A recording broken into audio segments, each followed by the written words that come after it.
सप्रेम नमस्कार दोस्तों। आज की कहानी कुछ अलग ही तरह की है। ये कहानी एक पारिवारिक युवक की कहानी है जो सब त्याग कर वैरागी होना चाहता है, परंतु उसके घरवाले बीच में आ जाते हैं। तब उसे एक महात्मा जी समझाते हैं कि यह प्रेम मोह माया है और इस प्रेम को वह झूठा बताते हैं। तो आप लोगों से विनती है कि कहानी को पूरा देखें और फिर कमेंट में बताएं कि क्या ये सही है या गलत। चलिए कहानी स्टार्ट करते हैं।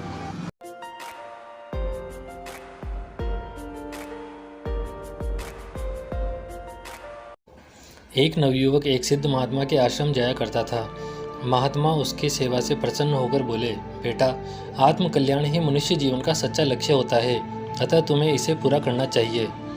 यह सुनकर युवक ने कहा, महाराज, वैराग्य धारण करने पर मेरे माता पिता कैसे जिएंगे? साथ ही मेरी पत्नी जो मुझ पर जान देती है वह तो मेरे बिना मर ही जाएगी। महात्मा ने कहा, कोई नहीं मरेगा बेटा, तू नहीं मानता तो परीक्षा लेकर देख ले। युवक राजी हो गया। महात्मा ने उसे प्राणायाम करना सिखाया और बीमार बनकर सांस रोकने का आदेश दिया। युवक ने घर जाकर वही किया।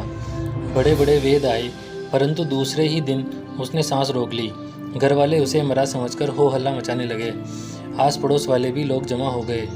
तभी महात्मा जी वहाँ पहुँचे और युवक को देख उसके गुणों का बखान करते हुए बोले, हम इस लड़के को जीवित कर देंगे, परंतु तुम्हें कुछ त्याग करना पड़ेगा। घर वाले बोले, महाराज, आप हमारा सारा धन, घर बार, यहाँ तक कि प्राण भी ले लें, परंतु इसे जीवित कर दें। महात्मा ने एक कटोरा दूध मंगवाया।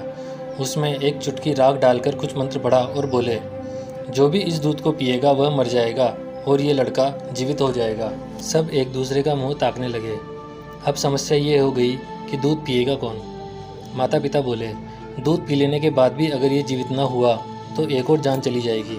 पत्नी बोली, इस बार जिंदा हो भी जाएंगे तो क्या, फिर कभी मरेंगे, एक ना एक दिन मरना तो पड़ेगा ही।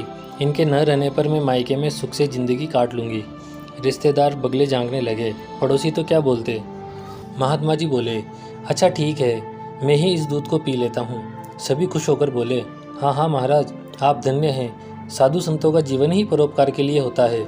महात्मा ने दूध पी लिया और उस युवक को झंझोड़ते हुए बोले, उठ जा बेटा, अब तो तुझे पता लग गया ना कि कौन तेरे लिए प्राण देता है। युवक तुरंत खड़ा हुआ और महाराज के चरण स्पर्श कर उनके साथ चला गया। घर वालों के बहुत रोकने पर भी अब वो नहीं रुका और सांसारिक मोह त्याग कर आत्म कल्याण की साधना करने लगा। दोस्तों, अब आप बताएं कि क्या सच में प्रेम एक मोह माया है? इस बार नहीं पूछूंगा कहानी आपको कैसी लगी।